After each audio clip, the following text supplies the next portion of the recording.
Hello everyone, I hope I am audible. चलिए start करते हैं।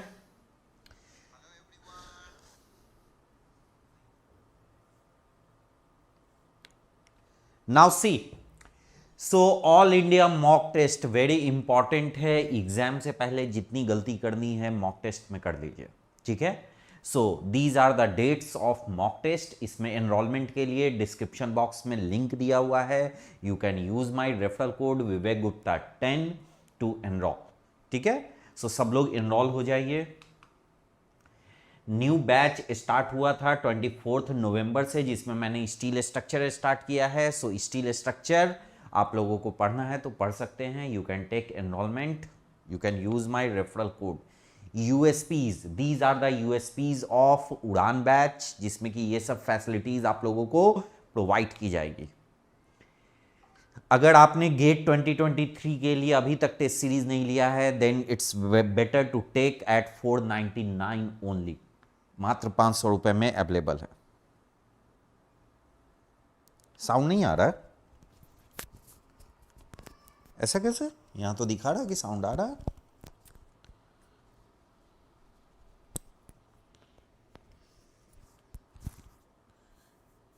नहीं आ रहा है साउंड। आप लोग के चक्कर में जो है ना, ये भी निकल गया मेरा।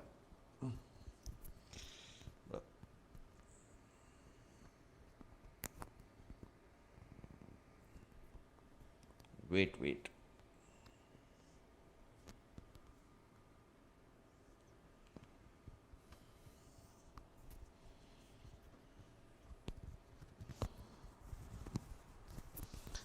आ रहा है ना साउंड?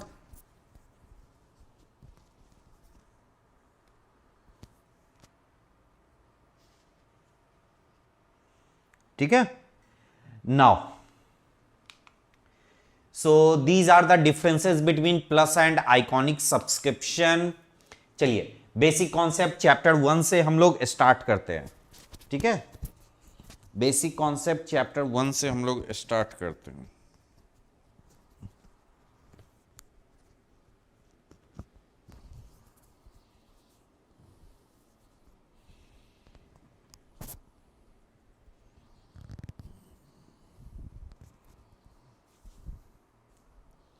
ठीक है।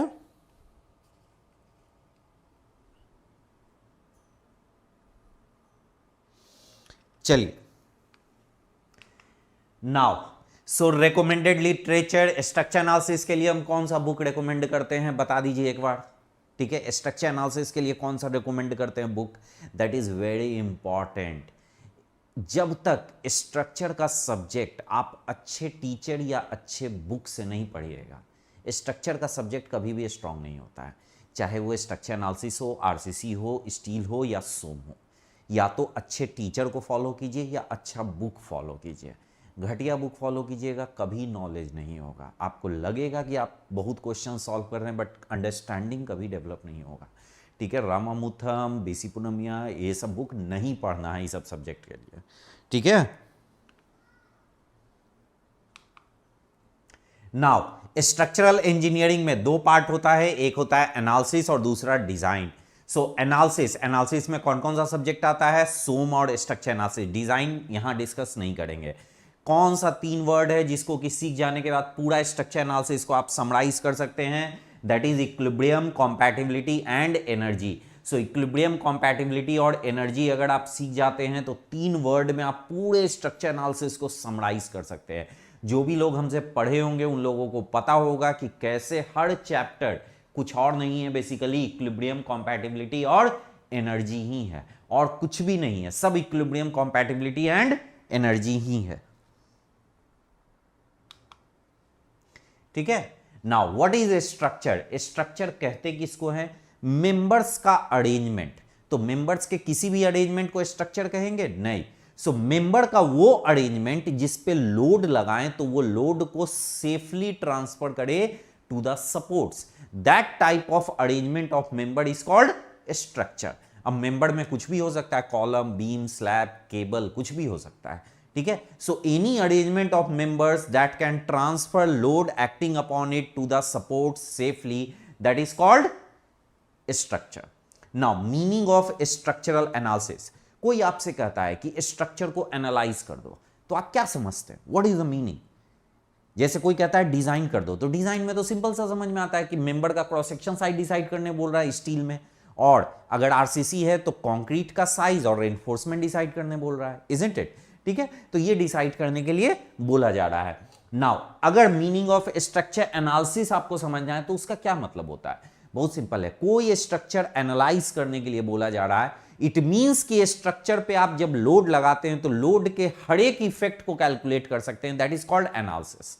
तो लोड के इफेक्ट के कैलकुलेशन को हम लोग एनालिसिस बोलते हैं। अब ये इफेक्ट में कुछ भी हो सकता है, स्ट्रेस हो सकता है, स्ट्रेन हो सकता है, बेंडिंग मोमेंट हो सकता है, शियर फोर्स हो सकता है, रिएक्शन हो सकता है, कुछ भी हो सकता है। नाउ तो सपोर्ट रिएक्शन और बीएमडी शियर फोर्स हम लोग स्ट्रक्चर एनालिसिस में कवर करते हैं, और ये डिफ्लेक्शन, स्ट्रेस, स्ट्रेन ये किस में कवर करते हैं? सोम में।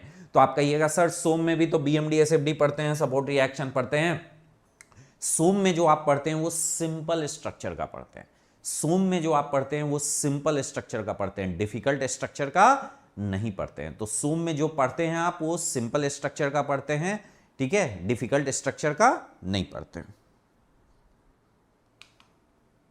Now idealization of structure, so structure का idealization, what is the meaning? Actual जो स्ट्रक्चर होता है वो हम लोग कॉपी पे नहीं बनाते हैं, हम लोग कॉपी पे उसका सिंप्लीफाइड वर्जन बनाते हैं, सिंप्लीफाइड वर्जन बना के और उसको एनालाइज करते हैं। This simplification of real structure into simple version of that structure is called idealisation, इसी को आइडियलाइजेशन कहते हैं। ठीक है, now 2D and 3D of structure, किस स्ट्रक्चर को 2D बोलेंगे और किस स्ट्रक्चर को 3D बोलेंगे? तो जब स्ट्रक्चर हम कंप्लीट बोलते हैं तो केवल उसमें ज्योमेट्री नहीं होता है, उसमें लोडिंग भी होता है। तो ज्योमेट्री और लोडिंग दोनों मिला के अगर दो एक्सिस से डिफाइन हो गया then that is 2D structure, और ज्योमेट्री और लोडिंग मिला के अगर तीनों एक्सिस का यूज हुआ then that is 3D structure, that is called 3D structure. So 2D structure और 3D स्ट्रक्चर में डिफरेंस समझ में आ गया। अब देखिए इसको एग्जांपल से समझाएं। इस स्ट्रक्चर में ज्योमेट्री किस प्लेन में है? एक्स वाई प्लेन में, so X axis Y axis plane में है, और लोडिंग किस में है? दैट इज वाई, तो एक और एक्स में है। तो एक्स और वाई के हेल्प से पूरा स्ट्रक्चर डिफाइन हो गया। बट इस केस में देखिए स्ट्रक्चर का ज्योमेट्री आपका 3D है, एक्स वाई जेड तीनों एक्सिस का यूज हो रहा, लोडिंग किस डायरेक्शन में? एक्स में, तो तीनों एक्सिस यूज हुआ या नहीं? नाउ ये स्ट्रक्चर देखने में 2D लगता है जबकि ये है क्या? 3D। देखने में 2D लगता है जबकि ये है क्या? 3D।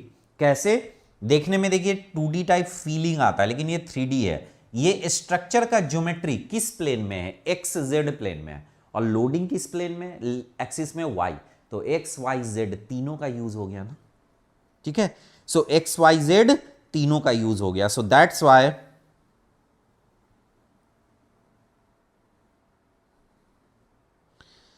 नहीं आदित्य कंप्लीट करेंगे, 7-8 दिन का तो है, 8-10 दिन लगेगा बस कंप्लीट होने में आदित्य, ठीक है। बाकी 3 सब्जेक्ट भी तो हम कंप्लीट कर दिए हैं, क्विक रिवीजन, ठीक है। साइन कन्वेंशन, ये sign convention standard sign convention है जो कि हम हर जगह फॉलो करेंगे। एक्स एक्सिस राइट साइड में, Y axis upward, Z axis किस डायरेक्शन में? एक्स क्रॉस वाई डायरेक्शन में Z axis, X cross Y direction में Z axis.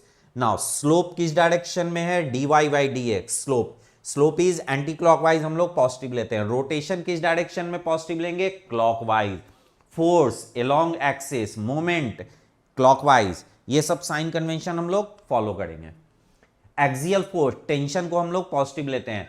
Bending moment, sagging को पॉजिटिव लेते हैं। याद रखिएगा ये वाला रिप्रेजेंटेशन एलिमेंट पे है और ये रिप्रेजेंटेशन सेक्शन पे है। So this representation is on element, this representation is on section, ये सेक्शन पे है और ये एलिमेंट पे है, ठीक है। शियर फोर्स, ये वाला जो रिप्रेजेंटेशन है, ये रिप्रेजेंटेशन जो है दैट इज ऑन एलिमेंट, ठीक है, दैट इज ऑन एलिमेंट, और ये रिप्रेजेंटेशन किस पे है? दैट इज ऑन सेक्शन, ठीक है।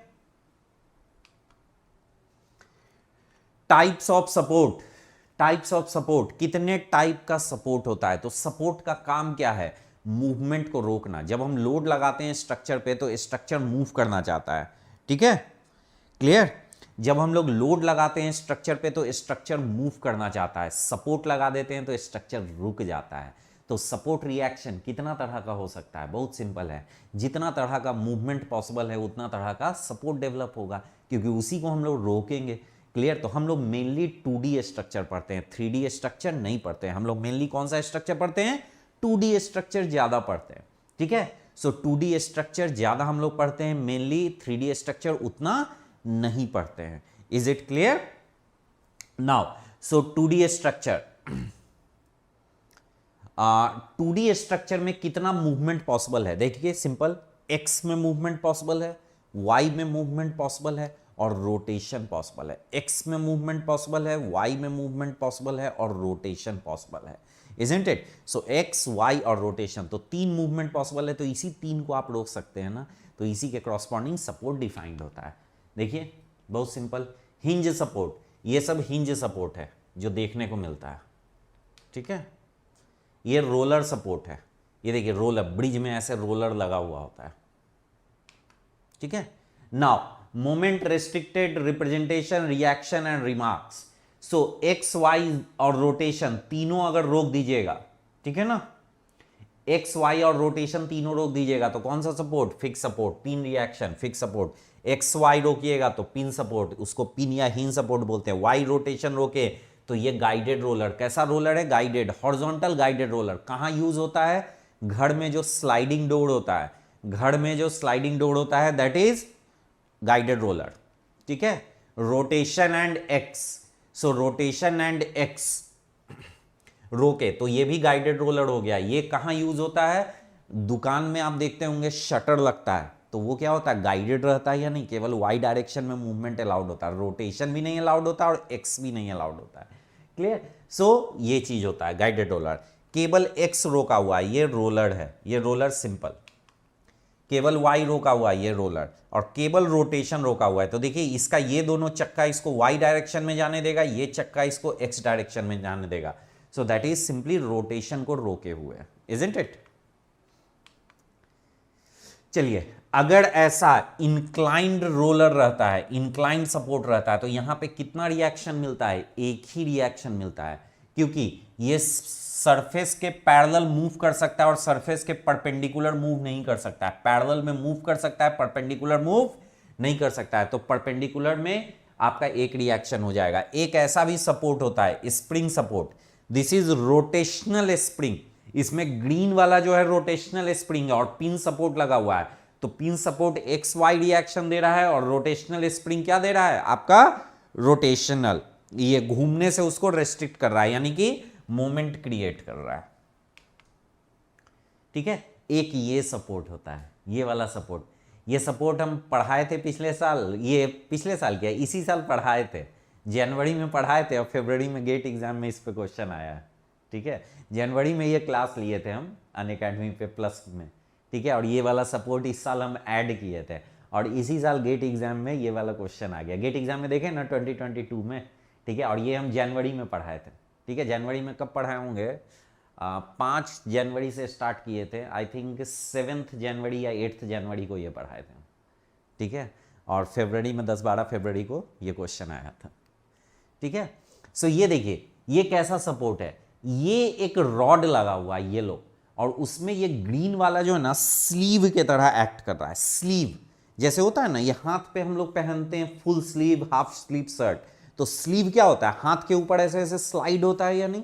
क्लियर? तो हाथ के ऊपर ऐसे ऐसे स्लाइड होता है, तो ये ग्रीन वाला स्लाइड होगा। तो बताइए मेंबर येलो के परपेंडिकुलर जा सकता है क्या? नहीं। और यहां पर ये अरेंजमेंट जो दिए इसमें एक डॉट लगा दिए, मतलब कि वहां के अबाउट वो घूमने के लिए तैयार है। तो इसमें कितना रिएक्शन डेवलप होगा? बस एक ही रिएक्शन डेवलप होगा ना, रोटेशन फ्री कर दिए और इसके लॉन्ग मूवमेंट फ्री कर दिए, बस इसके परपेंडिकुलर मूवमेंट नहीं होगा, तो एक रिएक्शन। और इसी हिंज को हटा के यहां पर वेल्डिंग अगर कर देंगे तब कितना रिएक्शन डेवलप होगा? 2 रिएक्शन। सिंपल।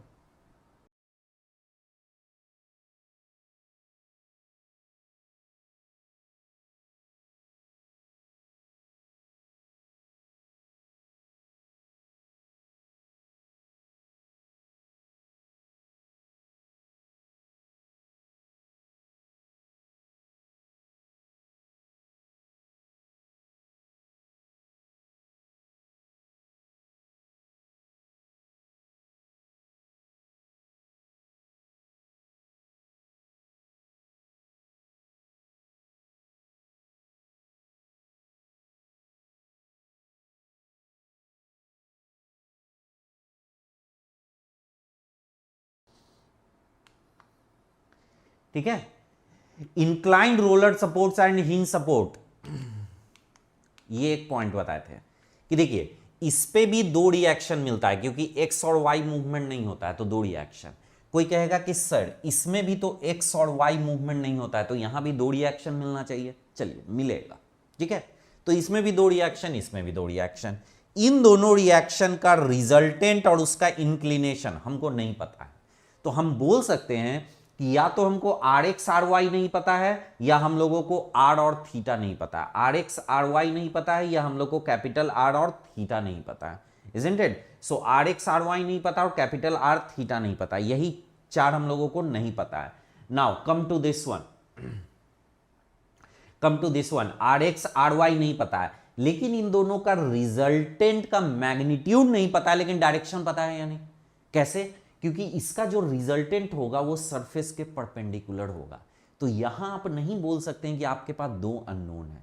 यहां पे आप आर एक्स आर वाई को अननोन बोलिए या आर थीटा को अननोन बोलिए, लेकिन यहां पे ये बीटा एंगल तो हमको पता है ना, तो केवल एक ही अननोन है, that is capital R. Beta हम लोगों को पता है, तो आर एक्स आर वाई दो अननोन नहीं है, क्योंकि R X R sine beta, R Y R cos beta, तो बीटा तो पता है ना, तो केवल आर अननोन है। आया समझ में ये?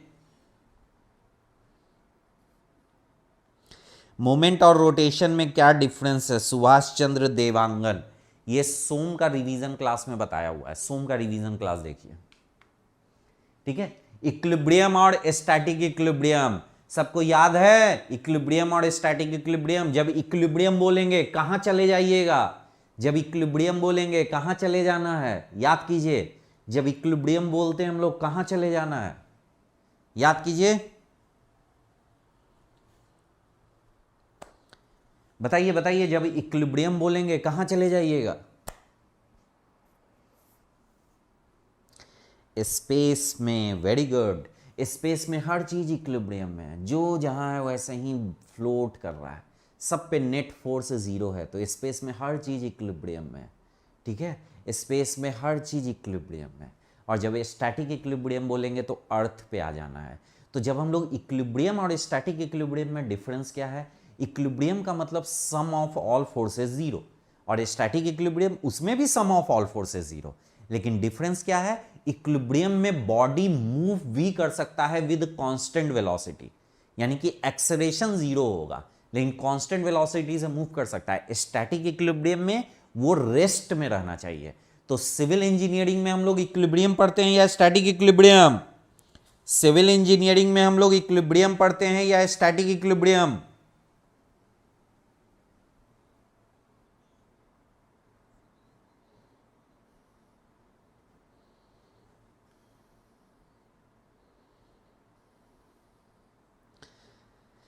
सिविल इंजीनियरिंग में हम लोग स्टैटिक इक्विलिब्रियम पढ़ते हैं। तो इक्विलिब्रियम कौन पढ़ता है? इक्विलिब्रियम कौन पढ़ता है ये भी बता दीजिए। इक्विलिब्रियम कौन पढ़ता है? इक्विलिब्रियम कौन लोग पढ़ते हैं ये भी बता दीजिए।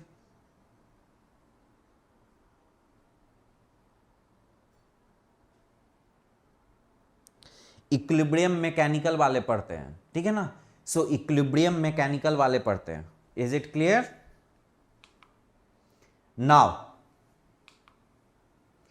कॉम्पैटिबिलिटी, ठीक है। कॉम्पैटिबिलिटी हम आप लोगों को पढ़ाए थे ना। कॉम्पैटिबिलिटी को तीन पार्ट में डिवाइड कीजिए। मेंबर का कॉम्पैटिबिलिटी, सपोर्ट का कॉम्पैटिबिलिटी और जॉइंट का कॉम्पैटिबिलिटी। कॉम्पैटिबिलिटी का मीनिंग क्या होता है? जब स्ट्रक्चर को लोड लगाते हैं तो स्ट्रक्चर डिफॉर्म होता है। स्ट्रक्चर जैसे भी डिफॉर्म हो, वो अपने मेंबर, सपोर्ट और जॉइंट के एग्जिस्टिंग कंडीशन को मेंटेन करता हुआ डिफॉर्म होता है। अगर उन सब को मेंटेन करता हुआ डिफॉर्म नहीं होगा तो हम लोग नहीं बोलेंगे उसको कि वो कॉम्पैटिबल स्ट्रक्चर है। हम लोग उसको नहीं बोलेंगे कि वो कॉम्पैटिबल स्ट्रक्चर है। Isn't it? ठीक है। सो यही आप लोगों को समझना है कि कॉम्पैटिबिलिटी का मतलब कि स्ट्रक्चर पे जब लोड लगाएंगे तो स्ट्रक्चर डिफॉर्म होगा, और डिफॉर्म होते टाइम वो सब कुछ मेंटेन करता हुआ डिफॉर्म होगा। क्लियर? क्या क्या? मेंबर का कंडीशन, सपोर्ट का कंडीशन और जॉइंट का कंडीशन। अब क्या कंडीशन होता है? तो देखिए, मेंबर पे लोड अप्लाई करेंगे तो हम लोग कभी नहीं मानते हैं कि मेंबर में फ्रैक्चर होता है। अगर फ्रैक्चर हो गया तो हम लोग मान लेंगे कंपैटिबिलिटी नहीं मेंटेन हो रहा है। मेंबर पे कभी भी लोड लगाएंगे तो मेंबर स्मूथ कर्व होगा, मेंबर पे कभी भी लोड लगाएंगे तो मेंबर स्मूथ कर्व होगा, ऐसे जाके कर्व होके ऐसे सडन चेंज इन स्लोप नहीं हो सकता है। सो ऐसे कर्व हो गया उसके बाद सडन चेंज इन स्लोप नहीं हो सकता है, इजंट इट?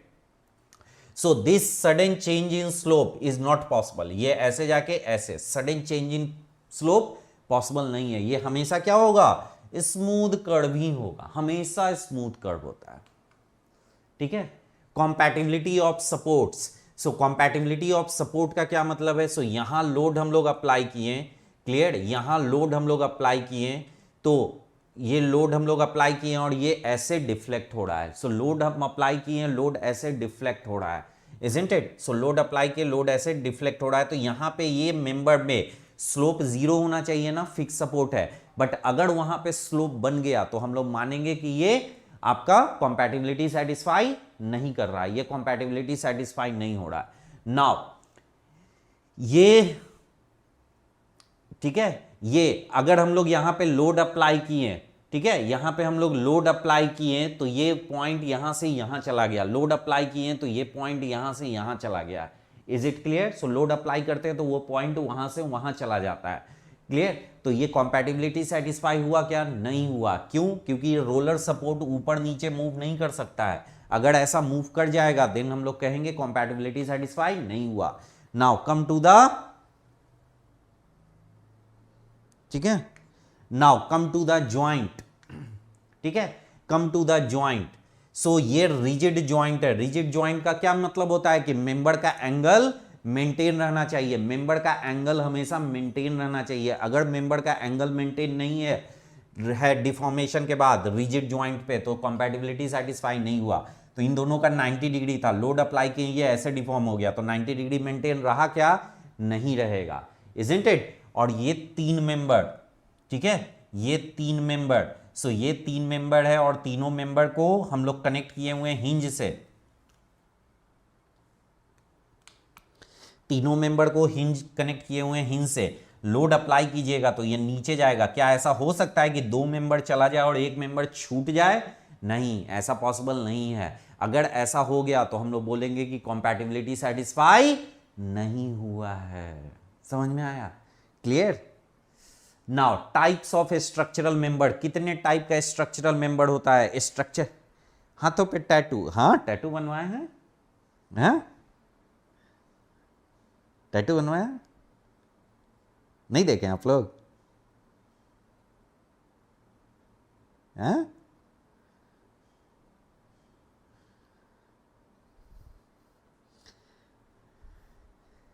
दिख रहा है? दिखा?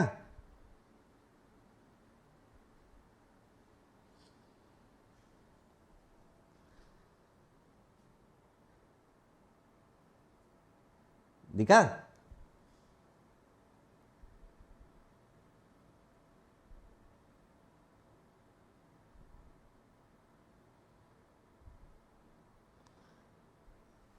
दिखा ना?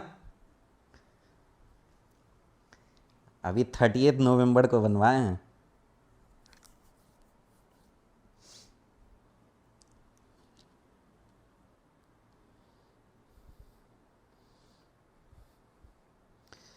ठीक है, चलिए types of structural member. So structural member का बहुत वेराइटी हो सकता है, स्ट्रक्चरल मेंबर का बहुत वेराइटी हो सकता है, इजंट इट? नाउ हम लोगों को लिमिटेड स्ट्रक्चरल मेंबर पढ़ना है जो हम लोगों के एग्जाम में आता है। तो कौन कौन सा? एक तो एक्सियल मेंबर होता है, एक बीम या फ्रेम का मेंबर होता है और एक केबल होता है। तो ये तीन हम लोगों को स्ट्रक्चर एनालिसिस में यूज होता है। तो एक्सियल मेंबर को कहीं से भी काटिएगा तो उसमें कितना फोर्स होगा? एक ही फोर्स होगा, एक्सियल फोर्स। अब एक्सियल फोर्स टेंशन भी हो सकता है और कंप्रेशन भी हो सकता है एक्सियल मेंबर में। ना बीम और फ्रेम का मेंबर है, कहीं से भी कट करेंगे तो कितना फोर्स होगा? दैट इज तीन फोर्स होगा, एक एक्सियल फोर्स, एक शियर फोर्स और एक moment. Axial force, shear force और मोमेंट। सो अननोन मेंबर फोर्स कितना होगा? तीन, टेंशन और compression. Is it clear?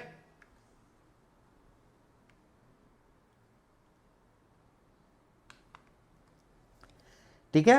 Now cable, cable structure, ठीक है, केबल, सो केबल को अगर हम लोग कहीं से काटते हैं तो केबल भी एक्सियल मेंबर है, लेकिन केबल में कंप्रेशन हो सकता है क्या? जरा सोच के बताइए, केबल में कंप्रेशन हो सकता है क्या? केबल में कंप्रेशन हो सकता है क्या?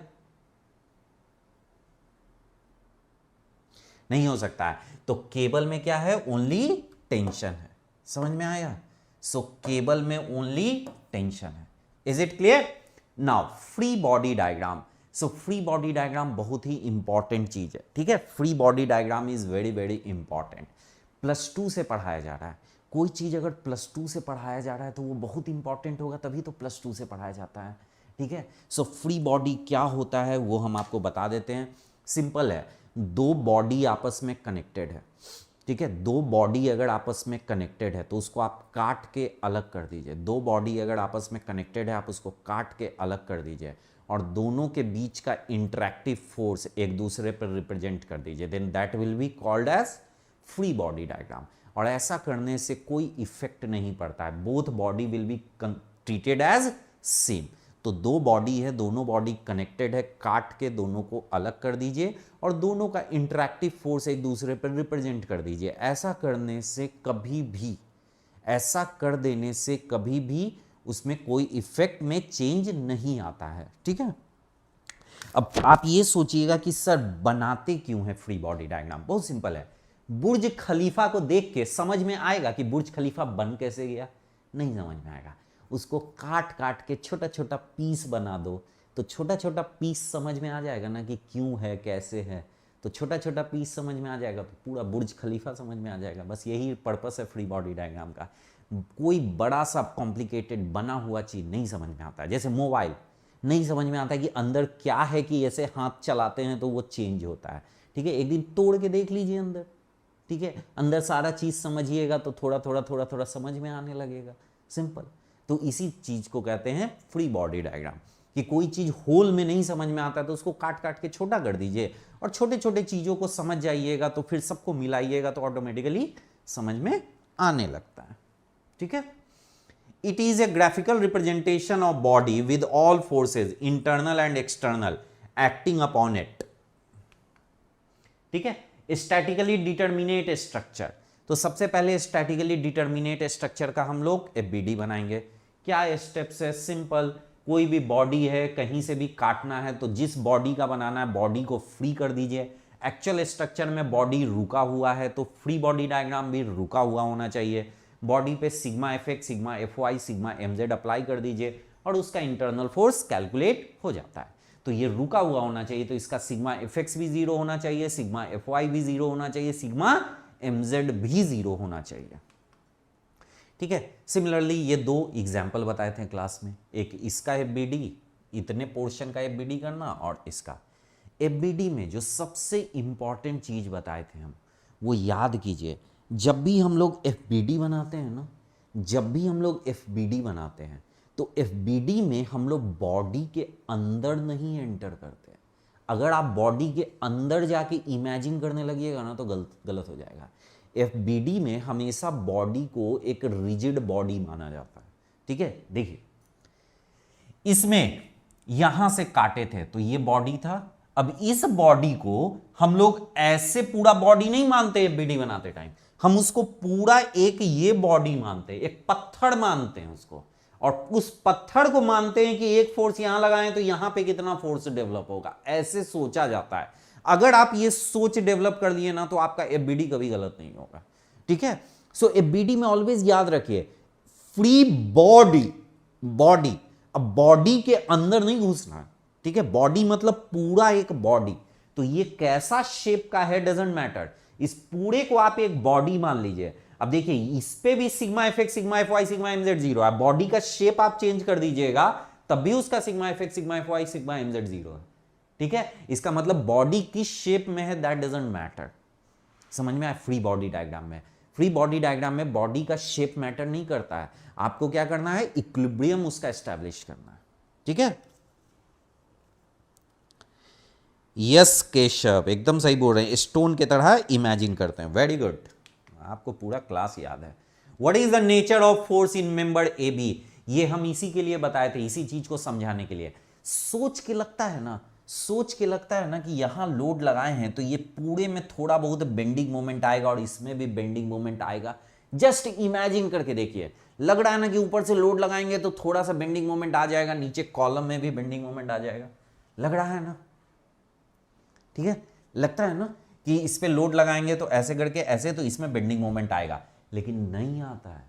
कैसे इमेजिन कीजिएगा, जब यहां से आप इसको काटिएगा ना और इसका एफबीडी बनाइएगा तो यहां का फोर्स और यहां का फोर्स इसको इक्विलिब्रियम कर दिया, तो ये केवल एक्सियल फोर्स ही इसको इक्विलिब्रियम में कर दिया। अब सिग्मा एफएक्स और सिग्मा एमजेड करने की जरूरत है ही नहीं, ये ऑलरेडी इक्विलिब्रियम में है, ठीक है। नाउ ये चीज हम आप लोगों को बताए थे, प्रिफरेबल वे ऑफ रिप्रेजेंटेशन। कभी भी कोई सेक्शन काटिए, कभी भी कोई सेक्शन काटिए तो उसके बाद फोर्स को अंदर के तरफ से नहीं दिखाना है, अंदर के तरफ से नहीं दिखाना है, हमेशा बाहर के तरफ से दिखाना है दोनों सेम, लेकिन रिप्रेजेंटेशन का तरीका कौन सा अच्छा है, ये वाला।